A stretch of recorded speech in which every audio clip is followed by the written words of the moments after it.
అలాగే భావిస్తూ ఉంటారు. అయితే 100 మీటర్ల పరుగు పందెంలో పరిగెడుతూ ఉన్నప్పుడు, లేకపోతే ఒలింపిక్స్ గేమ్స్లో కనుక రన్నింగ్ పోటీ పెట్టినప్పుడు ఆ యొక్క గెలుపుకు ఒక హద్దు ఉంటుంది కదండి. ఆ చివరికి చేరుకున్న వారు, గెలిచిన వారు పెద్ద కేక వేస్తారు. దేనికి వేస్తారు? ఓడిపోయిన వాళ్ళు వేస్తారా, గెలిచిన వాళ్ళు వేస్తారా కేక? ఓడిపోయిన వాళ్ళు ఏడో ఇప్పుడు విన్నారా మీరు? క్రికెట్లో 2 టీంలు ఉంటాయి కదా, అక్కడ కూడా గెలిచిన వారు, ఓడిన వారు ఇద్దరు ఉంటారు. ఎవరు కేకలు వేస్తారు? ఓడిన వాళ్ళు ఇప్పుడు కేకలేయడం విన్నారా మీరు? వినరు. కొంతమంది ఎలా పెట్టుకుంటారంటే వాళ్ళ టైటిల్స్ పెట్టుకుంటారన్నమాట. బార్న్ టు విన్, అంటే నేను పుట్టింది గెలవడం కొరకే. కొంతమంది ఇలా పెట్టుకుంటారు, బార్న్ టు సక్సీడ్, నేను పుట్టింది విజయం సాధించడానికే. కొంతమంది బార్న్ టు రూల్ అని పెట్టుకుంటారు. మీరు కొటేషన్స్ చూస్తారు కదా, అంటే మేము మోటార్ ఫీల్డ్లో ఉంటాం, వెనకాల టైటిల్స్ చూస్తూ ఉంటాం. బార్న్ టు రూల్ అంటే నేను పరిపాలించడానికే, లేకపోతే అజమాయిషీ చలాయించడానికే, అధికారం చేయడానికే నేను పుట్టాను అని చెప్పుకుంటారు. అయితే మన ప్రభువు బార్న్ టు డై, ఆయన మరణించడానికే పుట్టారు. ఎవరి కోసం మరణించారు? ఎందుకు ఆయన మరణించవలసి వచ్చింది? అసలు ఎందుకు? ఆ యొక్క ఉద్దేశం ఏమిటి అని మనం ఒకసారి ఆలోచిస్తే, ఈ మానవాళి యొక్క పాప పరిహారం జరగాలి అంటే ఆ యొక్క దైవ మానవుని రక్తం చిందించబడాలి. కాబట్టి ఆ రక్త ప్రోక్షణ జరగాలి అంటే ఆయన మానవునికి ఈ లోకానికి దిగి రావాలి. ఈ భూమి మీద మరణించడానికి పుట్టిన వారు ఎవరైనా ఉన్నారా అంటే యేసుక్రీస్తు ప్రభు వారిని మరణించడానికే పుట్టారు.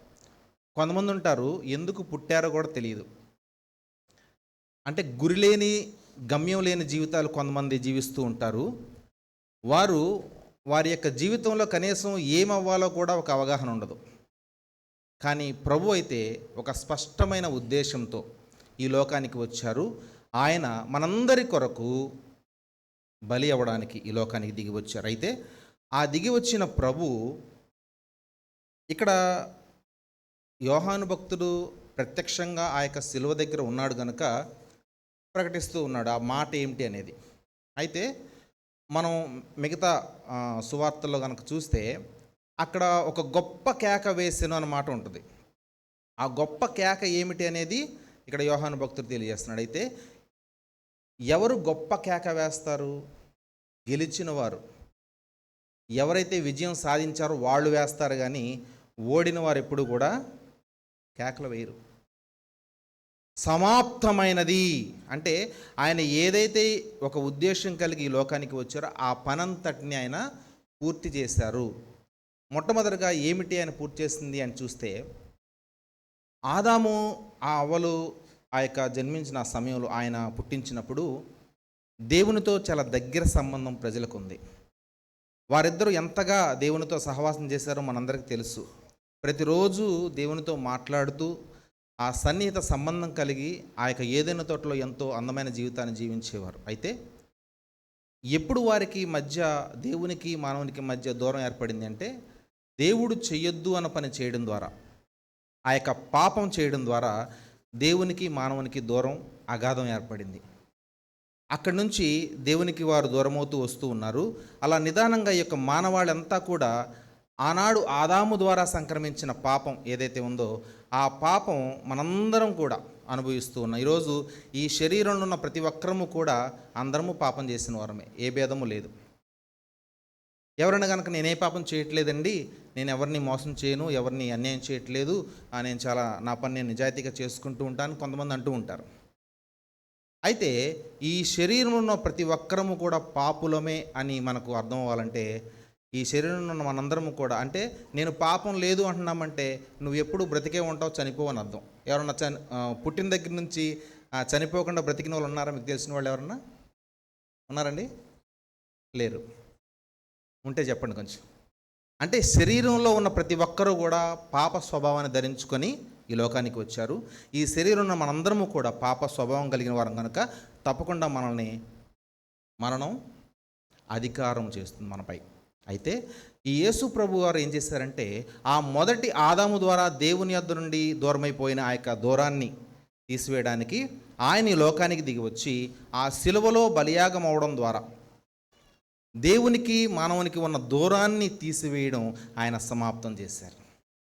అంటే ఆయన సిలువలో రక్తం చిందించడం ద్వారా దేవుడు అంటే మానవుని యొక్క పాపము మరణాన్ని తీసుకొచ్చింది. మరణము ఆ యొక్క అందరిని పరిపాలిస్తూ ఉన్న సమయంలో యేసుక్రీస్తు ప్రభువారు ఏం చేశారు, ఆ మరణాన్ని జయించి మరణపు ముళ్ళును విరచి, కాబట్టి క్రీస్తునందున్న వారు మరణానికి ఎప్పుడు భయపడరు. ఒకవేళ భయపడుతున్నారంటే వాళ్ళు క్రీస్తునందు లేరు. ఎందుకంటే మరణము ఓడిపోయింది. అందుకే లేఖనాల్లో ఉంటుంది కదండి, మరణమా నీ ముల్లెక్కడ, నీ విజయం ఎక్కడ? ఎందుకంటే ప్రభువారు ఆ మరణించడం ద్వారా, ఆ సిలువలో ఆయన చేసిన త్యాగం ద్వారా మరణాన్ని జయించారు. కాబట్టి ఆయన యందు విశ్వాసం ఉంచిన మనమందరము కూడా ఇక మరణానికి భయపడవలసిన పని లేదు. ఎందుకంటే ఒకప్పుడు మరణం అది పాపం ద్వారా వచ్చింది. అయితే యేసు ప్రభువుని విశ్వసించడం ద్వారా మనము ఆ యొక్క మరణం ద్వారా నిత్య జీవానికి వెళుతూ ఉన్నాం. కాబట్టి మొదటగా మనం గమనిస్తే ఆయన మానవునికి దేవునికి ఉన్న ఆ యొక్క అగాధాన్ని, ఆ యొక్క దూరాన్ని తీసివేయడానికి లోకానికి వచ్చిన పని పూర్తి చేసి ఆయన బిగ్గరగా కేక వేస్తున్నాడు, సమాప్తమైనది. రెండోదిగా మనం చూస్తే ధర్మశాస్త్రం ఆయన సమాప్తం చేశారు. నేను లేఖనాలు చూపించట్లేదు, ఎందుకంటే మనందరికీ తెలిసిన విషయాలే కనుక. ధర్మశాస్త్రాన్ని పాత నిబంధన గ్రంథంలో 5 పుస్తకాలను ధర్మశాస్త్రం అంటారు. తెలుసుగా మీ అందరికీ, మోషే వ్రాసిన 5 పుస్తకాలు ధర్మశాస్త్రం. ఎవరిని చెప్తారా? ఆదికాండము, నిర్గమాకాండం, లేవీకాండం, సంఖ్యాకాండం, ద్వితీయోపదేశకాండం. ఈ 5 కాండాల్లో ఏముంటుందంటే మానవుడు ఎలా బ్రతకాలి, ఏం తినాలి, ఎలా నడుచుకోవాలి, ఎలా ప్రవర్తించాలి, దేవుని యొద్దకు ఎలా రావాలి, ఇక ప్రతి విషయం. ఇంకా చెప్పాలంటే పాపం అంటే ఏమిటి మనకు తెలియాలంటే ధర్మశాస్త్రాన్ని చదవాలి. అంటే ఈ భూమి మీద మానవుడు చేయవలసిన ప్రతి పనిని ధర్మశాస్త్రంలో దేవుడు రాయించారు మోషే ద్వారా. యేసుక్రీస్తు ప్రభువారు ఏం చేశారంటే ఆ ధర్మశాస్త్రాన్ని పాటించడం మానవునికి అసాధ్యమైపోయింది. వాళ్ళు వస్తూ ఉన్నారు, పాపం చేసినప్పుడల్లా దేవుని యొద్దకు వచ్చి కోడెలను, దూడలను ఆ యొక్క బలులు అర్పిస్తూ ఉన్నారు. కానీ ఆ బలులు వారిని ఆ పాపం నుండి విడుదల చేయలేకపోతున్నాయి. ఆ యొక్క వారు ఇచ్చే బలి అర్పణలు అవి సరిపోవడంలా మరలా వాళ్ళు వెళుతూ ఉన్నారు, పాపం చేస్తున్నారు, మరలా పడిపోతూ ఉన్నారు. కాబట్టి ఈ యొక్క బలి అర్పణలు అనేది పూర్తిగా ముగించబడాలంటే, ఎలాగైతే ఆదాము ఒక్కసారే ఆయన పాపం చేసి ఈ లోకంలోకి పాపాన్ని ప్రవేశించడానికి కారకుడయ్యాడో, కడపటి ఆదాముగా యేసు ప్రభువారు వచ్చి ఆయన ఈ లోకములో ఉన్న మానవాళి అంతటి కొరకు ఆయన ఒక్కసారే బలైపోయారు. కాబట్టి ఇక నేను ధర్మశాస్త్రం ప్రకారంగా ఆ బలులు అర్పించవలసిన పని లేదు నాకు. నేను అక్కడున్న ఆచార వ్యవహారాలు, ఆ యొక్క పండుగలు చేయవలసిన పని లేదు. ఎందుకంటే అవన్నీ యేసు ప్రభువారు ఆయన శరీరధారిగా ఉన్నప్పుడు సంపూర్తి చేశారు. కాబట్టి ధర్మశాస్త్రము సమాప్తమైంది ఆయన యొక్క. అలాగే మనకు ఉన్న అడ్డుగోడలు తీసివేశాడు. మూడవదిగా మనం చూస్తే మానవులను పాపము నుండి, మరణము నుండి విడిపించాడు ఆయన. మనమందరము కూడా పాపం చేసి దేవునికి దూరమైన వారమే. ఈ లోకంలో ఈ సృష్టిలో ఉన్న ప్రతి ఒక్కరిని కూడా సృష్టించింది ఆయనే. అత్యున్నత సింహాసనంపై ఆసీనుడైన ఆయన చాలాసార్లు మనము కష్టపడడానికి ఇష్టపడం కదండి. ఎవరమైనా సరే కష్టమైన పని ఒకటి ఉందండి, ఇక్కడ ఒక ఈజీ పని ఉందని 2 ఛాయిస్లు మనకి ఇచ్చారనుకోండి, ఏం సెలెక్ట్ చేసుకుంటాం? ఈజీగా ఉన్నది సెలెక్ట్ చేసుకుంటాం. మీకు ఏమన్నా విద్యార్థులకు ఇది టఫ్గా ఉంది పేపరు, ఇది రాస్తారా, ఇది ఈజీగా ఉంది ఇది రాస్తారా అని ఆప్షన్ ఇచ్చారనుకోండి, ఏం చేస్తారు? ఈజీదే. ఎవరైనా సరే కష్టపడడానికి ఇష్టపడరు. మనకు ఏదన్నా ఒక పని వచ్చిందనుకోండి, దానిలో కష్టం ఉంటే దాన్ని చేయడానికి మనం పూనుకోం. ఆ కష్టం తర్వాత వచ్చే మేలు చాలా గొప్పగా ఉంటుంది. ఇప్పుడు కష్టపడి చదివితే భవిష్యత్తులో బాగుపడతాం అనేది వాస్తవం. కానీ ఇప్పుడు కష్టపడి చదవడానికి ఇష్టపడం. ఇప్పుడు ఎంజాయ్ చేయాలనుకుంటాం, తర్వాత కష్టాల పాలవుతాం. కానీ ప్రభు చూడండి, అంటే మన భవిష్యత్తు బాగుండడం కొరకు కష్టపడమని చెప్తున్నా సరే మనం పట్టించుకోం కొన్నిసార్లు. మన జీవితాల్లో మనకు వచ్చే ఉద్యోగాల్లో కూడా సుఖమైన ఉద్యోగం చేయాలనుకుంటాం, కానీ ఎవరు కష్టతరమైన ఉద్యోగాల కోరం ప్రయత్నం కూడా చెయ్యం మనం. అమ్మో అది చాలా టఫ్ అండి, అది మేము చేయలేమండి. అలాగే అనారోగ్యం మనకు కలిగినప్పుడు అమ్మో అంటే తట్టుకోలేని పరిస్థితులు మనకు వచ్చినప్పుడు అవి వారి నుండి దూరంగా వెళ్ళిపోవడానికి ప్రయత్నం చేస్తాం. ఆ తర్వాత వచ్చే మేళ్ల సంగతి మనం ఆలోచించాం, కానీ ప్రభువు ఏమెన్నుకున్నారు తెలుసా? సుఖమైన దాన్ని ఎన్నుకోలేదు ఆయన. కష్టతరమైంది. అక్కడ ఆయనకి ఏం తక్కువైందని ఆయన ఈ లోకంలో వచ్చి ఆయన కష్టాల పాలయ్యారండి. మనమందరము కూడా రక్షించబడాలి అని, నశించిపోకూడదని వెదకి రక్షించడానికి ఆయన ఈ లోకానికి దిగి వచ్చి ఈ భూమి మీద శారీరకంగా ఆయన అనుభవించవలసిన శ్రమలన్నిటినీ అనుభవించి ఆయన సమాప్తం చేశారు. అప్పటి వరకు అన్ని రకాల హింసలు ఆయన అనుభవించారు. ఆయన పడిన పరిస్థితులు, ఆయన్ని ఎలా తిట్టారో తెలుసుగా మనకి. దెయ్యం పట్టినవాడా అన్నారు. ఆయన్ని సొంత వారే, ఇందాక మనం చూసాం, సొంత సహోదరులే వారిని వద్దు అంటే విశ్వసించలా, నమ్మలేదు. అటువంటి పరిస్థితుల్లో ప్రభు కష్టం గుండా వెళ్ళారు. ఎందుకు? ఆయనకేమైనా లాభం వస్తుందనే కాదు, మన కొరకు. ఆయన ఎంత ప్రేమ గలవాడో మనకి ఈ మాటను బట్టి అర్థం చేసుకోవచ్చు. ఆయన మరణాన్ని జయించాడు, ఆయన సాతానును జయించాడు. ఎప్పుడైతే ఆయన సిలువలో మరణించడం ద్వారా ఆ పాప విమోచన జరిగిందో, ఈ యొక్క మానవాళ్ళంతటికీ పాప క్షమాపణ దొరికిందో, సాతాను తల చితక కొట్టబడింది సిలువలో. కానీ ఇప్పటికీ చాలాసార్లు మనం ఏం చేస్తామంటే సాతానికి, దేవునికన్నా ఎక్కువ సాతానికే భయపడుతూ ఉంటాం. అసలు వాడు ఎంటర్ అవ్వడు. ఎప్పుడైనా గుర్తుపెట్టుకోండి, దేవుని నమ్ముకున్న బిడ్డలను సాతాను ఏమీ చేయలేడు, మనం అవకాశం ఇస్తే తప్ప.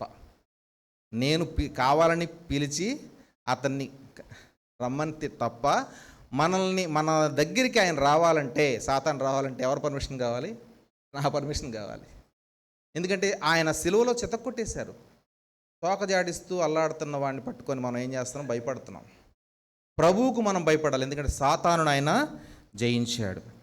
రక్షణ ప్రణాళికకు ఎదురైన ప్రతికూల పరిస్థితులన్నిటినీ కూడా ఆయన జయించారండి. ఏమంటే ఎన్ని స్టార్టింగ్ నుండి మనం చూస్తే ఆయన 30 సంవత్సరాలకు సేవ ప్రారంభించారు. ప్రారంభించిన నాటి నుండి కూడా ఎన్ని అడ్డంకులు కదా. అసలు పుట్టిన దగ్గర నుంచి చంపడానికి ఎన్ని ప్రయత్నాలు జరిగినాయండి. హేరోదు ద్వారా అక్కడ తప్పించుకున్నారు. ఆ తర్వాత 30 సంవత్సరాల తర్వాత వచ్చిన తర్వాత సాతాను ఏం చేశాడు? దాడి అక్కడే, అంటే ఈ యొక్క రక్షణ ప్రణాళిక నెరవేరకూడదు, ఎలాగైనా సరే ఆపేయాలి అనుకున్నాడు. కానీ అక్కడ కూడా వాక్యం ద్వారా ఆయన్ని జయించారు. అలా ముందుకు వెళుతూ ఉంటే ప్రతి సందర్భంలో ఆయన్ని తరిమారు, వెంటాడారు, ఆయన్ని పట్టుకోవాలని ప్రయత్నం చేశారు. అయితే వాటన్నిటి గుండా ఆయన వెళ్ళడానికి ఇష్టపడ్డాడు. కారణం ఏంటంటే ఆయన నిన్ను నన్ను ఈ మానవాళి అందరినీ కూడా రక్షించడానికి, ఆయన రక్షణ ప్రణాళిక నెరవేర్చడం కొరకు వచ్చిన ప్రతికూల పరిస్థితులన్నిటినీ కూడా తట్టుకొని ఆయన రక్షణ కార్యాన్ని సంపూర్తి చేశారు. ఈరోజు నీవు నేను ఈ యొక్క రక్షణ ప్రణాళికలో ఆయన చేయవలసిన పనినంతటిని చేసి ముగించారు. అయితే మనము ఆ యొక్క మరణ సమయంలో, ఆయన ఎలాగైతే ఆయన మరణించిన సమయంలో ఆయన అప్పగింపబడిన పనంతటిని పూర్తి చేసి, ఆయన ఏ ఉద్దేశంతో ఈ లోకానికి వచ్చారో ఆ పని పూర్తి చేసి, ధర్మశాస్త్రం అంతటిని పూర్తి చేసి, రక్షణ ప్రణాళికను పూర్తి చేసి, ఆ యొక్క సాతానుపై జయాన్ని సాధించి ఆయన పూర్తి చేసి, మరణాన్ని జయించి ఆయన ఏమంటున్నాడు? గొప్పగా కేక వేస్తున్నాడు, ఇట్ ఈజ్ ఫినిష్డ్. అక్కడ చెప్పింది నా పని అయిపోయింది కాదు, ఇంగ్లీష్లో ఉంటుంది, ఇట్ ఈజ్ ఫినిష్డ్. నేను ఏ పని అయితే చేయడానికి ఈ లోకానికి వచ్చానో ఆ పని పూర్తి చేశాను. గొప్ప విజయపు కేక. ఈరోజు మనం అలా కేకేయగలమండి? మనం మరణించే సమయంలో, ఏమండి ఇంకా మా అమ్మాయి పెళ్లి చేయలేదండి, ఇంకా నాకు బాధ్యతలు మిగిలిపోయినాయండి, ఇంకా లేకపోతే నేను పలానా చేద్దాం అనుకున్నాను, ఇల్లు కట్టుకుందాం అనుకున్నాను, లేకపోతే ఇంకా రకరకాల కోరికలు ఉండిపోతాయి కదండి. దేవుడు మనకిచ్చిన జీవితం ఎందుకు మనకి ఇచ్చారు? ఏ ఉద్దేశంతో దేవుడు నన్ను ఏర్పరచుకున్నారు? ఆయన మందిరానికి ఎందుకు నడిపిస్తూ ఉన్నాడు? దేవుడు నా పట్ల ఉన్న ప్రణాళిక ఏంటి? నేను ఆయన కొరకు ఏం చేయాలి? ఆయన నా కోసం కష్టపడడానికి ఇష్టపడ్డారు, నేను ఆయన కోసం ఎలా కష్టపడాలి? నేను గనక ఆయన యేసుప్రభు ఎలాగైతే ముగింపులో నేను అనుకున్నది, నేను ఏ ఉద్దేశంతో వచ్చాను అదంతా పూర్తి చేశాను చెప్పగలిగారు, మనము కూడా మన ముగింపులో, మన చివరి దినాల్లో ఈ మాట చెప్పగలమా? నేను కూడా దేవుడు నన్ను ఏర్పరచుకున్నందుకు నా పని నేను ముగించాను. ఎవరు చెప్పారండి బైబిల్లో అలాగా? అపోస్తలుడైన పౌలు చెప్పారు కదా, మంచి పోరాటం పోరాడి తిని నా పరుగు తుదము. నిజంగా ఆయన లాగా మనం చెప్పగలిగితే మనం ధన్యులం.